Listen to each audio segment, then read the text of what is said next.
Hello, this is Arnaud Bardari, Head of Wholesale Hong Kong for Watson's Wine.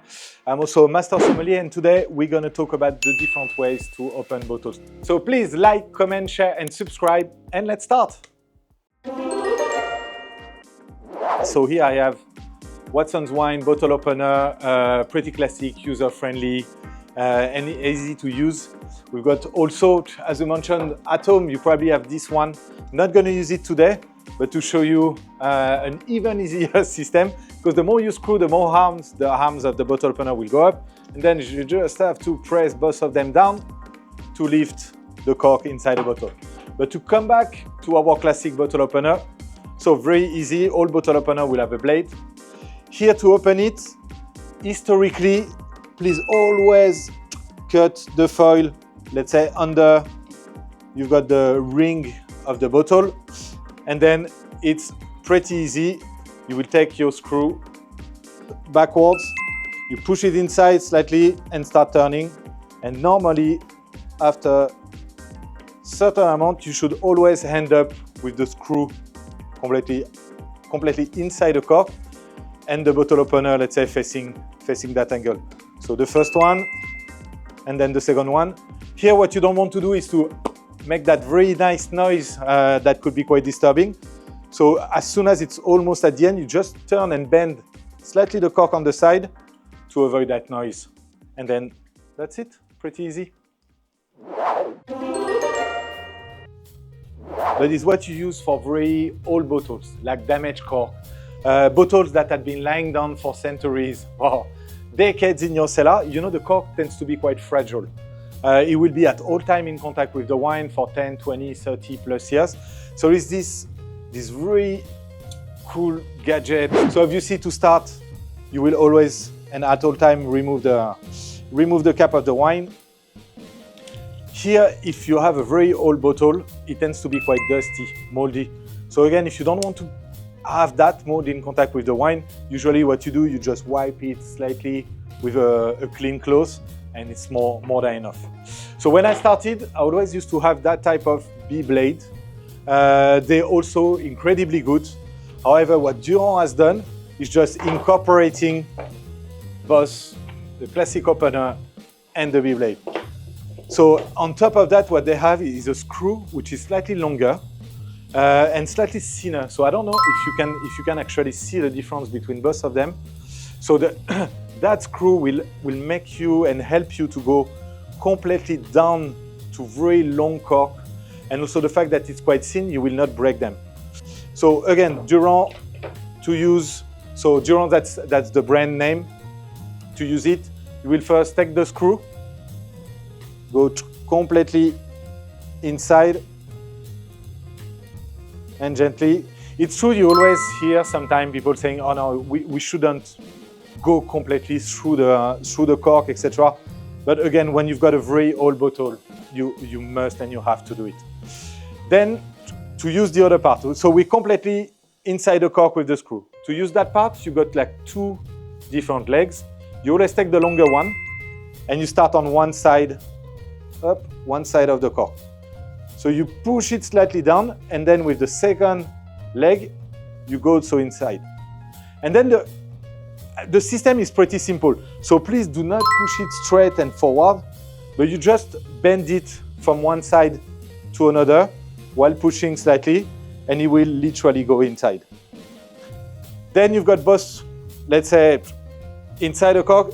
The only things you have to do is to turn it. It's pretty simple. You turn it and lift it slightly.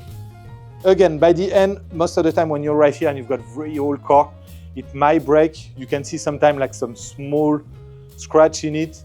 You can take a cloth, remove it nicely, and make sure again you don't break the cork at the end. And that's it. Very simple. Up. There is also a pretty good one. We've seen Durand just before, which I think has revolutionized the wine industry and the service. Another tool that's made his job also incredibly well is Coravin.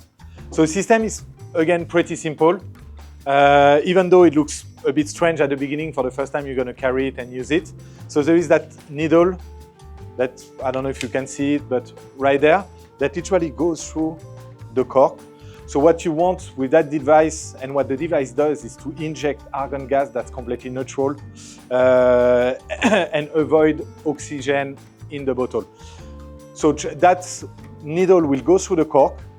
You can take the wine out by giving like some pressure of argon gas in the bottle, and then it will bring the wines out to your glass. So that's an amazing device. Again, not everyone wants to drink an entire bottle at home. It's used, obviously, Coravin. One thing to be very careful at, again, Coravin is the needle that goes through the cork. Some cork nowadays are made of plastic.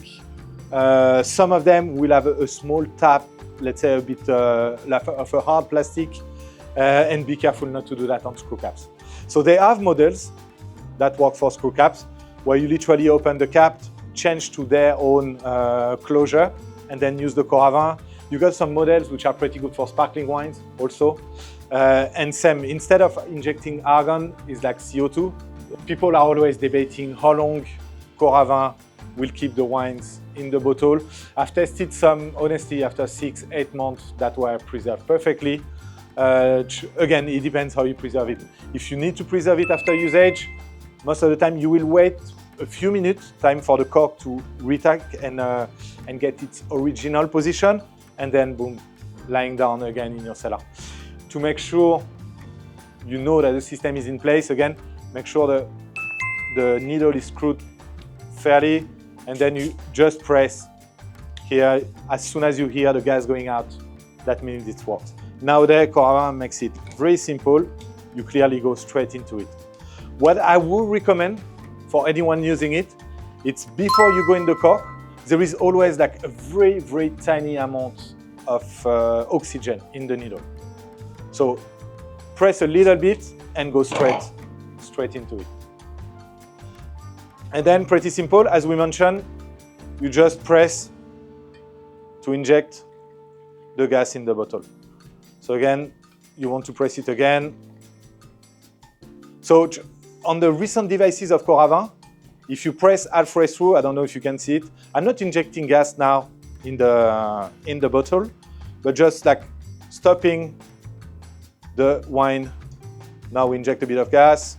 And if you want to stop, up, and move on to a second glass, you keep on using the same amount of pressure, and a third glass, and a fourth glass. And then you usually, the more you're going to press, the more you inject gas, the more pressure it will be, the more wine you will end up having in your glass. But this seems a fair amount of wine that I want to drink right now, so perfect. And then to remove it, again, you just hold it strongly. You take your hand, lift it up, and that's it. So most of the time what you want to do, you have either a clean cloth or like even a dirty one. You remove the wine. To clean it, you put it under hot water. Perfect. So before doing it, leave it quite a few minutes in the freezer because you need the bottle to be quite cold. If it's not, one of the main problems that can happen, the bottle will explode. A second one, the cork will jump without even noticing or preparing anything. If you want to do it at home, a quick trick that we're gonna do. So first, to make sure it works, you need to remove the cage and put the cage either completely to remove it, otherwise what you want is that cage to be just above the level. And again, I hope he's not gonna jump because that can happen also. Just above the level of the ring of the bottle of champagne. If you want to do it at home, again, you can do this. You just stick a cloth into that bottle. So by holding the cloth, normally the cork doesn't fly anywhere. And then, so a glass bottle will never be made in one piece.